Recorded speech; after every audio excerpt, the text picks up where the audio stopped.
Alhamdulillahi Rabbil Alameen, wassalatu wassalamu ala ashrafil anbiya'i wal mursaleen, nabiyyina Muhammadi wa ala alihi wa sahbihi ajma'een. Amma ba'du, assalamu alaikum wa rahmatullahi wa barakatuh, and welcome to our fiqh hour. It has been some time since our last fiqh hour, which at the moment is looking like maybe once a month rather than once every week. And that's just based on the number of questions that we receive, and then we will answer, inshallah. It's at a little bit of a difficult time right now at this time of the year because Maghrib, it falls right in the middle or just after a little bit in the middle of our fiqh hour, which usually is fiqh half hour, but we'll keep that hidden for now. And therefore, I appreciate down in London now anyway, Maghrib time will be soon upon us. And then as we move further north, Maghrib time will be sort of up to the quarter to seven by the time we reach to the tip of Scotland. So whoever's here is here, inshallah. I'm going to now answer some of the questions which have appeared on our Markaz al-Ifta wal Qāḍī. Okay, so let's go to the gents group first, right? So in terms of the gents group, where are we? Okay, hold on. There's one, there's two, there's three, four. I think that's it.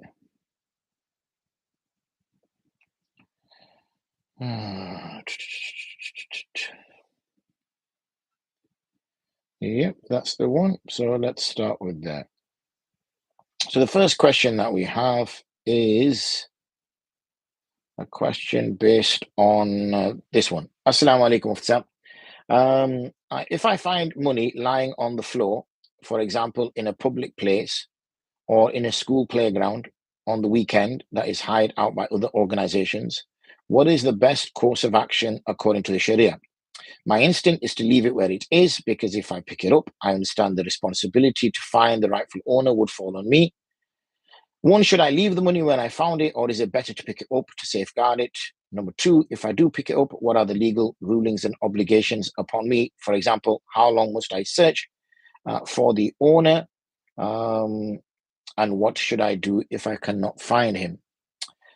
Well, so the first thing is with regards to finding money, primarily the position is that anything that is found, then there has to be some disclosure to the people that use or frequent that area in order for them to be able to regain their lost property. So it can be problematic, and that's why I can see some hesitation in the person asking the question that, you know, should I leave it? And if you leave it, I guess anybody could come along and pick it up. So it does have responsibilities. In this particular case, because it's found in a school playground, for instance, then what you would do is you would collect it and you would hand it in to the administrators of that property and say to them that, look, this was found during that time, and let them take the responsibility because you've handed it over to them. That's the first thing. If, however, it's found outside somewhere, then the chances of that person ever being able to replace it, the chance of that person ever being able to regain it are going to be pretty minimal. Okay, pretty minimal. So what you can do is you can either take it and usually if it's money, I would say, then the best thing would be to give it in the path of Allah. And once you give it in the path of Allah, yes, it could be argued that that person did not make intention for that. But inshallah, we take the best case scenario and hope that that giving has a form of benefit to the individual. It is appreciated that the chap who's lost the money did not have intention for sadaqah. And if they did not have intention for sadaqah, then why should they be rewarded for it? Which is a very valid point. But at the end of the day, in the circumstances, that seems like the most sensible thing to do. If it's an item, on the other hand, then you can again, you know, keep hold of it. I guess you can let the police know that you found it, and at least they can then deal with it. That's the only thing you can do in this day and age. Assalamu alaikum, Mufti Saab. I'm currently recovering from a knee injury. When I apply my prescribed medication, I need to leave my knee uncovered for some time so that the medication can dry properly. My question is, while my knee is uncovered during this time, am I allowed to open the Mus'haf and read the Quran? I understand that a man's knee is considered part of the aura, according to some opinions, so I want to make sure I'm observing proper adab when reciting the Quran. Based on that, that would be contrary to adab. Okay, that would be contrary to adab because it is the aura. And like you said, according to the Hanafi school, it is the aura. It isn't according to other schools. So therefore, one would take that into consideration. But I think when it says that you should not have it covered, I guess what that means is you should not have it covered by something lying on your knee or making contact with your knee. Okay. Whereas if something is sort of above the knee, so even though it might be like an inch or so above the knee, then there's nothing wrong with it. So you could, have your legs under a desk or something. So your legs are technically covered, and that adab would be maintained. But I can't see how this would be something that you would have under there for a long time. So therefore, you could always let it, let the whatever medication you applied, let that dry, and then, put on clothing and then recite the Quran. Forwarded question, esteemed scholar, could you kindly provide a detailed explanation of the zakat obligations for those who hold pension schemes, specifically distinguishing between defined contribution and defined benefit plans, and how zakat would be calculated with examples? My understanding was, as I don't have access to the pension until later, I don't need to pay. And I noticed on the question here as well, Assalamu alaikum, number one, if a defined benefit scheme is bought by an insurer, effectively now an annuity, is this still permissible? Is zakat due on this or only on retirement? If a person is in defined contribution scheme but made no contributions, only employer contributions, but the investment was haram, even though I could have changed the investment to a halal one. Number two, continued, is it okay to keep the profit as I made no contributions? So let me tackle this question first, inshallah, and then I will come back to, I'll come back to the inheritance question because it's quite a sizable question. And then we will, inshallah, also tackle some of the questions which have come up on the chat related to pensions. Assalamu alaikum wa rahmatullahi wa barakatuh, Mufti. I would like to ask about the permissibility of certain types of employment. Is it haram to work for an insurance company, given that the business model involves interest and the concept of insuring something for profit, where people are often charged the cover they may never claim? So generally speaking, let's give a general answer. Obviously, working in anything which is impermissible is in fact impermissible, generally speaking. A reason being is, you're supporting a system which is impermissible. Here, you're supporting a financial system which is impermissible. Transactions that take place in which money is treated like a commodity, in which debt instruments are used in order to indebt people, where maisir, gambling exists, where gharar exists, where there's large, possibilities of deception, where you don't know what you're going to get as an outcome, as a result. That should be avoided. Number two, similarly, would it also be haram to work for a conventional bank or investment bank, since part of their income comes from interest-based dealings? And that, again, would be covered by the same answer.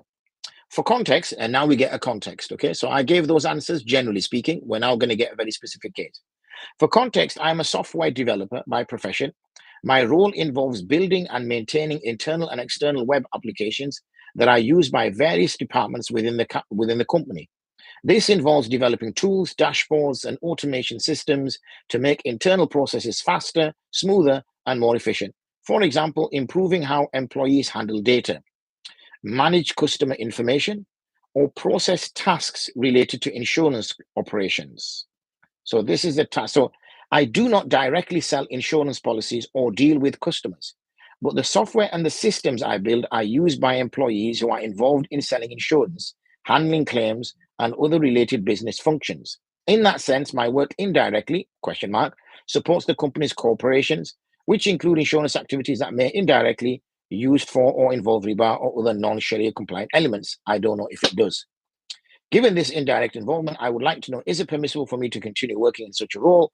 Would my income from this job be considered halal or haram? So I would say to this brother that he should seek other employment.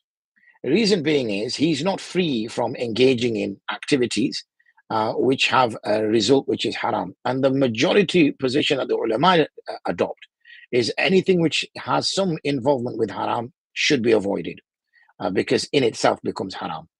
We have Imam Abu Hanifa, who takes a little bit more of a pragmatic, you could say, a more merciful approach, in which he says that if you're not directly involved in something, then there is some scope of permissibility. However, if your task doesn't involve directly, but this task does process tasks related to insurance operations. I appreciate those tasks might be also related to other items as well, but because it does, I would suggest to this brother that he moves employment. He doesn't need to walk out tomorrow. He moves employment to where he can still continue to use his skills, but in a halal setting. Question. Assalamu alaikum wa rahmatullahi wa barakatuh. I hope you are well. I wanted to ask for clarification regarding reciting dua, supplication in sujood during the fard obligatory prayers. I have seen some people make various Arabic du'as whilst in sujood beyond the regular Subhana Rabbiyal A'la, and they mention that it is from the Sunnah to make dua in this position, since it is a time of acceptance. I feel that perhaps I'm missing out on something important by not doing this myself. However, I'm also aware that Fard Salah has stricter rulings, and that some scholars mention that dua in sujood should only be done in nafal, voluntary prayers, not in obligatory ones. So I wanted to ask for clarification on a few points, please. Is it permissible to recite Arabic Sunnah du'as in sujood during Fard prayers? So, if in Fard prayer, either you are the Imam or you are a Muqtadi. If you are the Imam, then the Imam has been instructed from the practice of the Prophet ﷺ to keep the Salah as short as is legally possible, meaning not to extend the Salah beyond what it's legally required to do. And the minimum tasbihat which is permitted in ruku and sujood is 3 times. Subhana Rabbiyal Azim, Subhana Rabbiyal Azim, and obviously Subhana Rabbiyal A'la in sajda. We see, or our understanding from the Sunnah is that the Prophet ﷺ kept it to around 3, okay, or kept it to 3 rather, I should say, and he did not extend beyond 3. However, he has encouraged others to go to 5 or 7, and he encouraged those particular type of tasbihat. Where we do see within the Sunnah where the Prophet ﷺ would make other du'as is in his own prayers. So why is it that when it came to the Fard prayer, he restricted himself to what was absolutely essential, and to outside of Fard prayer, he carried out these various ad'iyah, these different types of du'as, and we see this difference. Reason being is that when you are praying a Fard prayer as an Imam, you do not know who the Muqtadi is behind you. There could be somebody who's exceptionally ill, who can just barely stand. There could be, in the times gone by, it's not the case in most masajid now. There could be mothers who've left their children at home, who've come to the masjid. There could be somebody who's double parked, which is a more modern problem.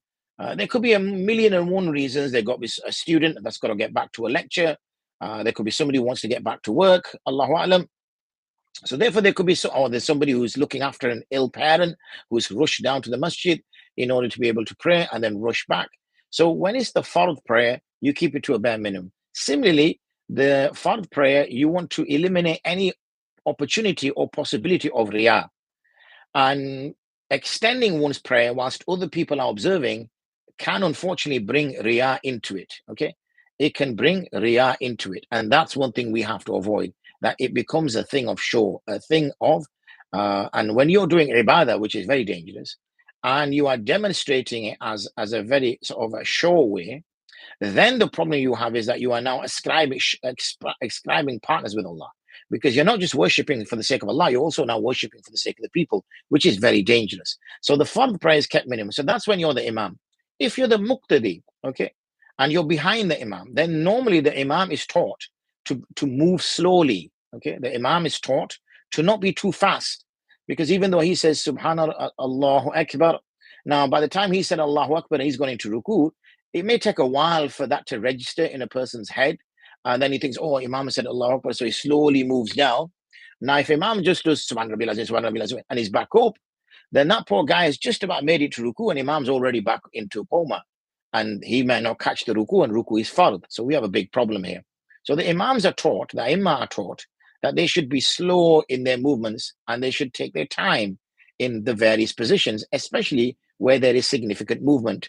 And that's around the time moving from a standing position to a seated position or to a sajda position. That's when there is an abundance of movement, in order for the followers to literally follow.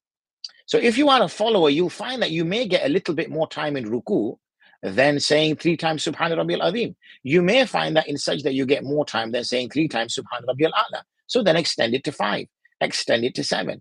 That's what one should do. Okay. So getting back to this question, number 1, is it permissible to recite Arabic Sunnah du'as in sujood during fard prayers?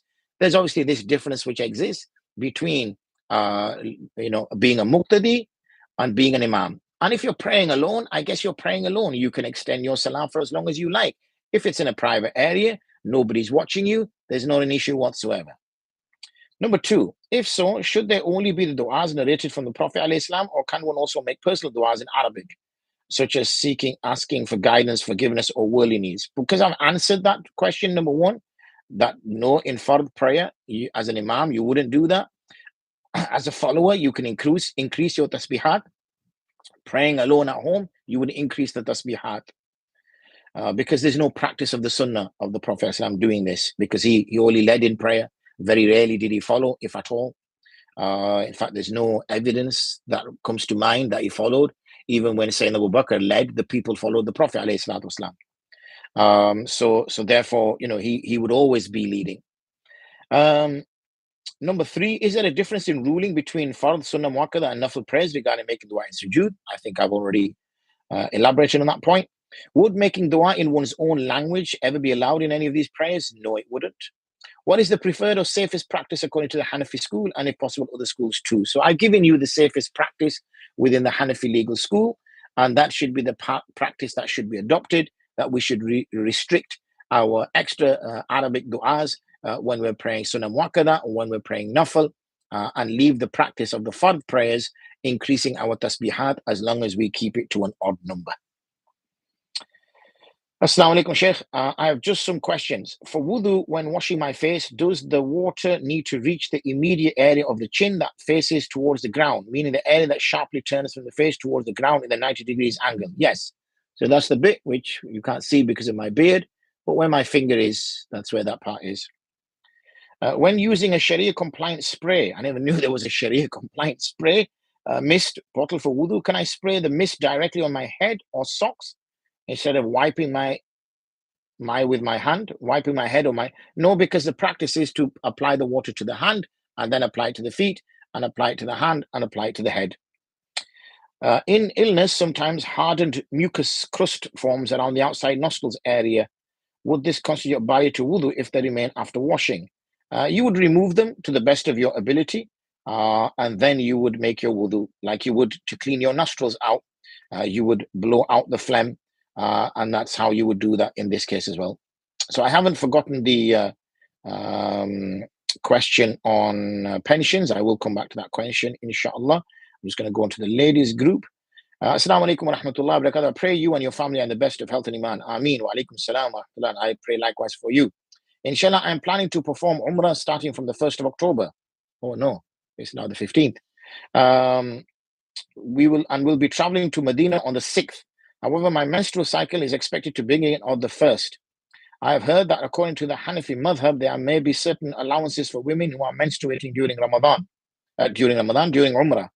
Could you please clarify what is permissible and what is not in this situation? Well, I guess this is a little bit after the event, so my sincere apologies. But really, a woman cannot perform tawaf because being in a state of cleanliness is required. And we need to do better in booking our umrahs to avoid our menstrual cycles. They do come quite often, so therefore we know when they're coming approximately, so we just need to plan a little bit better. My apologies for not seeing this question earlier, but as we know, I can only answer questions once we get a reasonable number, and then I come on to the fiqh hour, so my apologies for not picking that up. Okay, that answers all those questions. I haven't forgotten about the question on the miras mas'ala, so we're gonna not miras, on the inheritance mas'ala. So we're gonna go through that inheritance now, and hopefully we will answer all the questions which are relevant to that. Okay, so I'm gonna keep it quite generic as well, so that it will be beneficial to all listeners. whether there are so pensions you can see split into what I would say, we use this phrase zakatable pension and non-zakatable pension. So in terms of the non-zakatable pension is something which is referred to as defined benefit, which is usually final salary or career average, and the state pension. So these are pensions, defined benefit and state pension, which are not considered zakatable. The ones which are zakatable are the defined contribution schemes. And the defined contribution schemes are various types: personal pension plans, additional voluntary contributions you can make, self-invested SIPs, self-invested personal pension, stakeholder pension. And the reason for this is, even when people may say, well, hold on, why am I paying a zakat on my pension when I don't have access to it? I don't have real ownership, not real ownership, but real possession. The reason is because you have constructive possession. Okay, and constructive possession is considered as real possession when we speak legally. And what we mean by constructive possession is that you have actioned somebody, a pension provider, to act on your behalf in order to invest contributions that you may be making and contributions your employer is making for it to be invested in a long-term investment. So it's just a long-term investment. And you chose to do that. And you chose to agree to the terms, which is that you would not touch it until you became of pension age, and then you would have access to it. So therefore, those reasons, or that reason rather, makes it such that a person who has, this is considered as real ownership, and therefore in a defined contribution scheme, the pension is due upon all of it. Okay. Now, the zakat, this is what's called productive wealth, because it's growing. Okay. Let me see if there's anything else I can share with you which adds any more to it.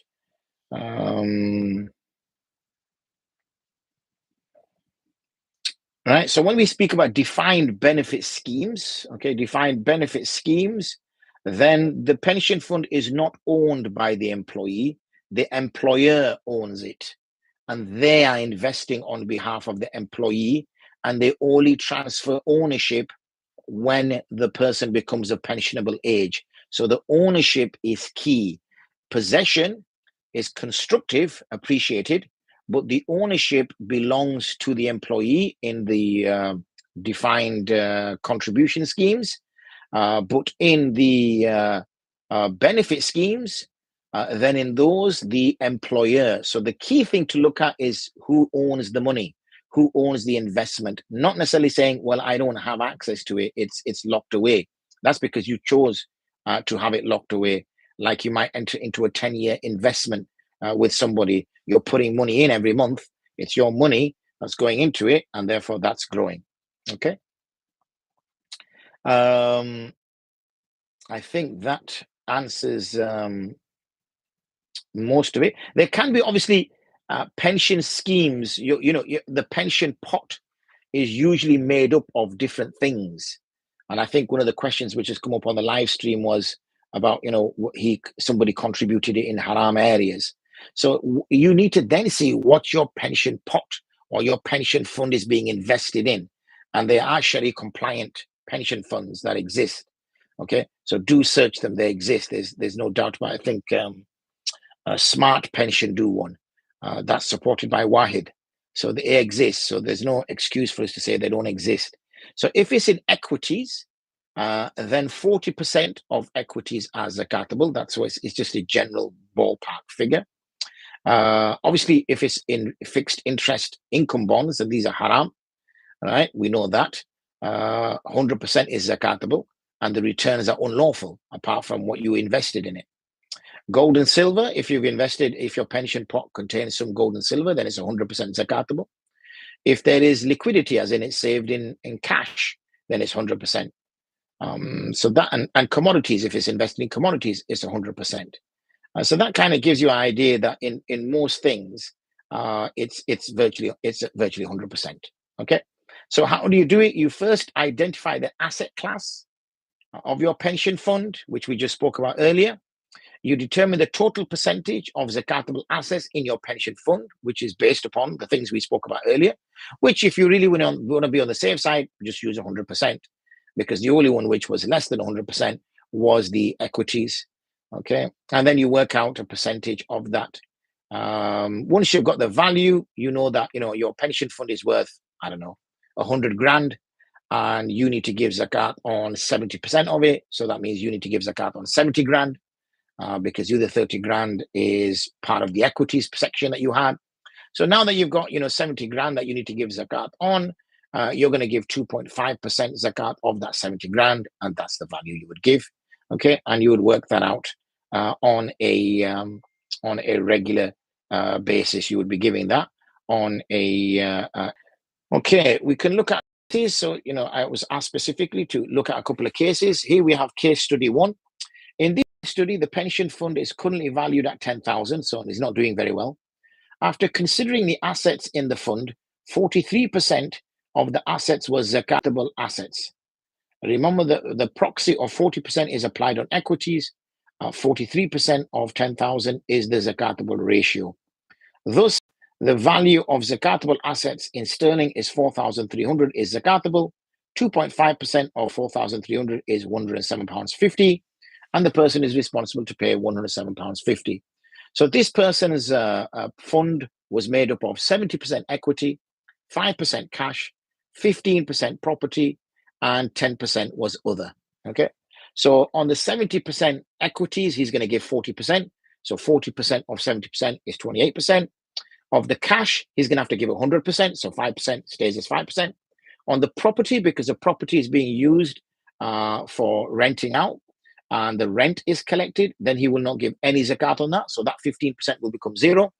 And the other is 10%. So that's 10%. So 28 add 5 is 33. Add 10 is 43%. So his total zakatable assets are 43% of the 10,000, which is 4,300. And then he takes 5% of that, which is £107.50. Let's look at another case. In this case study, the pension fund is valued at 20,000 on the zakat anniversary. After considering the assets in the fund, 51%, we're going to get to the breakdown soon, 51% of the assets were zakatable. Remember, the proxy of 40% is applied on equities. 51% of 20,000 is the zakatable amount.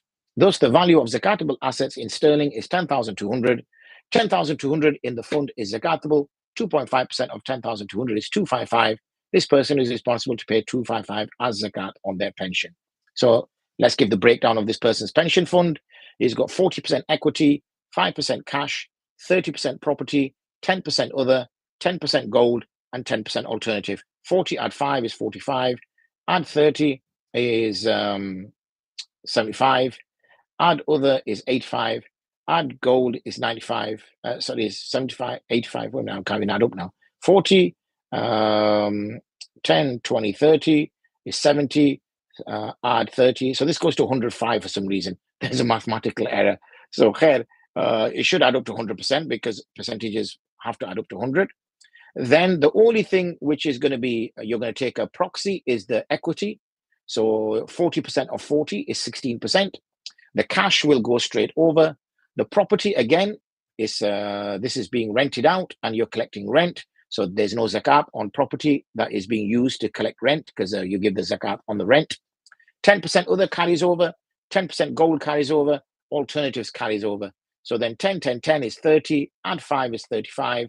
Add 16 becomes 51%. So 51% of his pension fund is zakatable. So I think it was 20,000, wasn't it? Which was his pension fund. 51% of 20,000 is 10,200. He has to give zakat on 10,200. And when you do 2.5% of 10,200, that's £255. So I hope that answers the question to do with pension.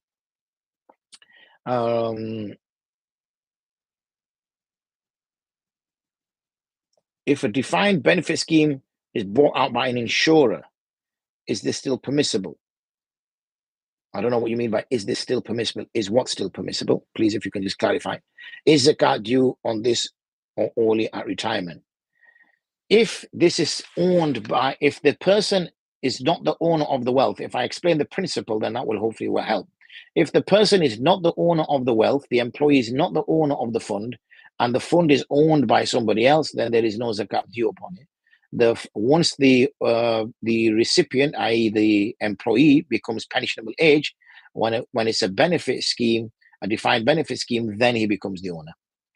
If a person is in a defined contribution scheme but made no contributions, only the employer contributes, but the investment was haram, even though I could have changed the investment to a halal one.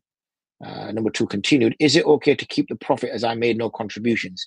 No, because in a defined contribution scheme, you are the owner because you have the choice, like you said, to change the investment. If you were not the owner, you would not have been given that power to change the investment. And you chose not to. And you chose to stay in a haram one, unfortunately, so you cannot claim the profits. Assalamu alaikum. How does one do ruqya on themselves? Does the process involve recitation, actions, or both? Also, are there different types of ruqya depending on the issue at hand?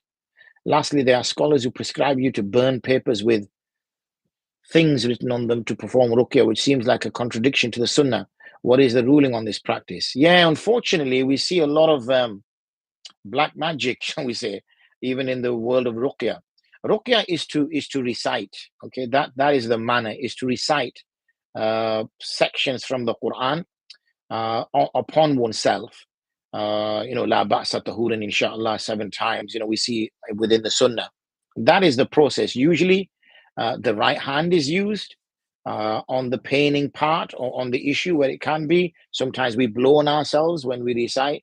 The quls, for example, blow on our face, rub on our hands, our body, and so that is the usual methodology that we find within the sunnah. And yes, one can do both. One can recite and blow on their own hands and do ruqya themselves. There's nothing wrong in that.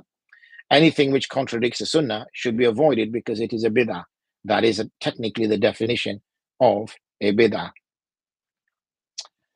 Okay, alhamdulillah, we've got to, I think there was one more question that I had on the WhatsApp that somebody sent me that I will now look at. Please don't send questions onto my WhatsApp. I don't answer them. I have so many other things going on. This is the only place I will answer questions. So please don't send them. Well, if you put them on Markaz al-Ifta wal-Qāḍī, then we will answer them here. I use my WhatsApp for other purposes. So we had an inheritance question. Assalamu alaikum, Muhtaram Mufti Sahib. Assalamu alaikum wa rahmatullah. I hope, inshallah, that you and your respected family are in good health and iman. I would like to request a fatwa regarding the matters detailed below. May Allah subhanahu wa ta'ala reward you abundantly in both worlds for your time and guidance. So the case background, we have a husband and wife living together. Normally in such cases, they share the mortgage. The husband bills the household bills like electricity, gas, water, landline, mobile phones, council tax. They own the house jointly and they share the responsibilities equally. In this particular case, the husband was working as normal while the wife was a disabled lady and she received disability and severe disability allowance. The husband jointly owns the house with his brother. Both paid the mortgage equally. Around 6 to 7 years ago, the property was sold and both brothers received equal shares from the sale proceeds. Each then purchased separate properties. However, in the new property, the husband did not include his wife's name on the title. The husband and the wife also owned another apartment where they both lived. The husband's income was used towards his share of the mortgage, while at the same time he was paying for constructing a house in India. The house in India was completed and used by both during their visits. The property was registered jointly in both husband and wife's name. According to the wife, her disability income was used for day-to-day household expenses, all the bills, electric, gas, water, landline, mobile phones, car expenses, her portion of the mortgage payments paid by the government, support for mortgage interest on her behalf due to her severe disability, and she was exempted from council tax due to her disability. When the husband bought another house, they moved there and rented out the apartment, sharing the rental income equally, with each receiving their share in separate bank accounts. This property, the apartment, was registered jointly in both husband and wife's name. 2 years ago, the wife passed away. The couple had no children, and she did not leave a written will, though she made a verbal wasiya to several family members stating that her share should be distributed among her own family. So she left behind her husband, a brother, and 2 sisters, and one deceased who left behind 1 son. Okay, so question for the fatwa: does the wife have any share in these properties? She also left, I'm glad I read this because I read this incorrectly, subhanAllah. She also left behind jewelry, a small flat back home, inherited from her father, and some investment in the UK and abroad. How should these assets be distributed among her heirs according to the Sharia? Some jewelry was given to her as a wedding present by her husband's family, including his parents. Both of his parents have passed away. The husband now claims these items back. Is he entitled to do so? The husband also gifted some jewelry to his wife at the time of the marriage, and during their life together, he's now claiming those back. Can he claim them after her death? There are a few valuable items that we know she possessed, but they are now missing from her belongings. The husband says he does not know where she kept them, though he acknowledges that she owned them. How should this matter be addressed? Okay. So the new property, the husband, the new property the husband bought after selling the property he owned with his brother belongs solely to the husband. The estate taraka of the wife is distributed the following inheritance as follows after burial, costs and debts and any bequests, a maximum of 1/3 to the inheritance. And then there's a split there. The wife had 50% share in the apartment the couple shared and lived in, so that forms her estate. The house in India would be based on whether they were co-owners, but the Ifta suggests that the husband solely paid for it, which would make him the owner. However, if by adding his wife's name he made her a co-owner, she then owned 50%, and that forms her estate. Number 2, this is part of her estate, see distribution. Number 3, this is based on whether they were gifts or given into use. As you've described them as gifts, then gifts are the transfer of ownership of one party to the other, then this is part of her estate. See point 3 above. We have to take this statement on face value unless there is evidence to the contrary. Therefore, if he claims he has no knowledge of their whereabouts, it is accepted as his statement. If one wishes to pursue this further, then one must provide evidence to support their claim that the husband is lying. If he has no evidence to support their claim, and they believe the husband is lying, which it seems is the case in the instance, then the husband will be asked to take an oath that he is speaking the truth. Once he takes an oath, then the matter is closed from a worldly basis, and if there are any injustices committed, then they will be addressed in the next life. Okay. So that's that last question, which has popped up on here. We now live in a world where the marriage of Aisha has now become mainstream amongst non-Muslims. It's always an issue we're having to explain. Is there any advice you can offer? Well, if it's an issue amongst the non-Muslims, then this is not just one issue amongst the non-Muslims. They have issues with many things. They have issues that we believe in a God that we can't see. They have issues that we believe the Prophet ﷺ climbed on an animal and flew at the speed of light. They have issues that we believe there's a place where there's trees and rivers that flow underneath them. They have issues that we believe that there's a place where people's souls are burned. They have issues that we believe that humans have souls. They have issues with, they have issues in everything. They have issues with that a man can give a divorce, but a woman can't. They have issues with that a woman gets half a share in inheritance than the male child does. So, where do you stop? Yeah. And people who don't believe, people who aren't Muslims or people who are weak in Iman will always have issues. That's just the nature of the beast, as they say. So I don't think there's anything around that. It's, I don't see the whole point of the conversation about a marriage which took place between the Prophet ﷺ over 1400 years ago, its relevance today. What's the relevance? I guess if they're trying to suggest that, because your Prophet ﷺ married somebody of that age, does that mean that you also think you can marry somebody of that age? But the world we live in now, that's not something we practice. Okay, that's just not something we practice. The practice was times gone by that men would marry 3-4 wives. Again, it's not something that we practice. So I don't see the rationale. I think this is just a point that they wish to pick. You can solve this till the cows come home and they'll pick something else. You'll solve that and they'll pick something else. When you disbelieve, you disbelieve. When the Prophet ﷺ, I'll give you an example. the mushrikun gathered and said to the Prophet ﷺ, we've been asking you to perform miracles and you won't perform miracles. Ask you time and time again that you're performing miracles. You claim you come from the same lineage as Musa, the same lineage as Isa, and yet Musa ﷺ performed miracles and Isa ﷺ performed miracles, and we haven't seen any miracles from you. So how can you claim to be from the same, source as them? Okay, perform a miracle, perform a miracle.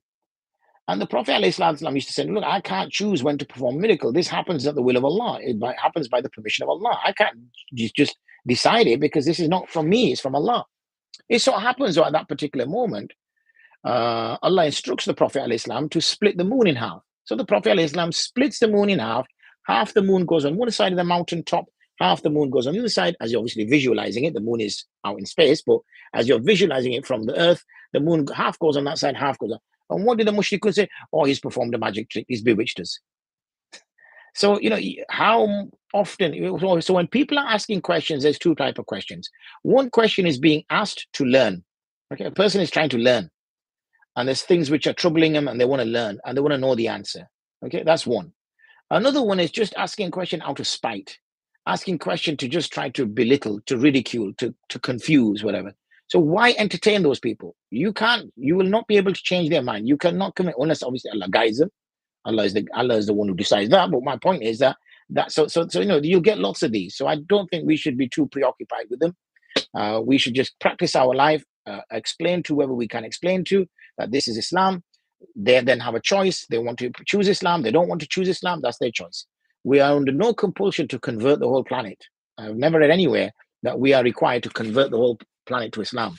The Prophet ﷺ was even told that you cannot guide who you love. Okay, guidance comes from Allah, And we saw Abu Talib, the Prophet ﷺ's uncle, pass away, and according to the main traditions, he never accepted Islam. So therefore, you can see that that's just the way life is. It is what it is, and you just got to kind of move on with that, inshallah. Okay, I'll give about 30 seconds for any outstanding questions. If not, we will wrap this up, inshallah.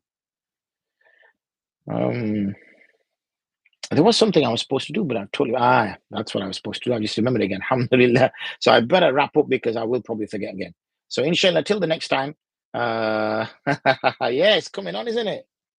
Look at that. Look at that. Look at that. Beautiful. Alhamdulillah.